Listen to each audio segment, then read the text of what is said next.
Hey guys, Dr. John Rusin, and we are going over the next progression. Once we get up off the wall, once we get that dowel away from our back, we have a neutral spinal position. Our next progression before we get into the kettlebell swing is the kettlebell deadlift. So we can go into the deadlift pattern before we add velocity to it with the kettlebell swing variation. And we're going to go over exactly how we load this pattern from the start to make sure that we have pristine form and technique. So Lindsay's going to step up here, and she's going to get into her deadlift position at the feet. And you can notice that the kettlebell is not set out in front of her. We have the kettlebell handle in alignment with the ankles here, because we really want to have a high tension RDL or deadlift pattern here.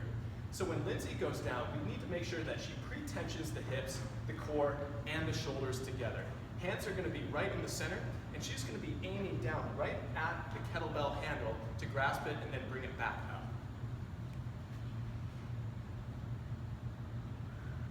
So again, it's pivotal that we maintain neutral spinal position, not only on the way down, but on the way up as well. Many people that are taller or just have hip mobility restrictions or just poor motor control through the core, they're going to need to pull this kettlebell from a higher position.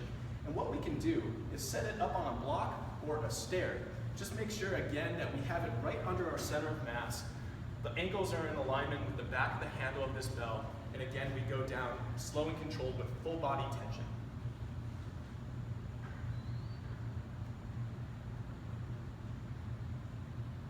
So this drill really helps to teach what it is to tension down through the shoulders, the hips, and the core simultaneously with the neutral spinal position and some loading capacity here.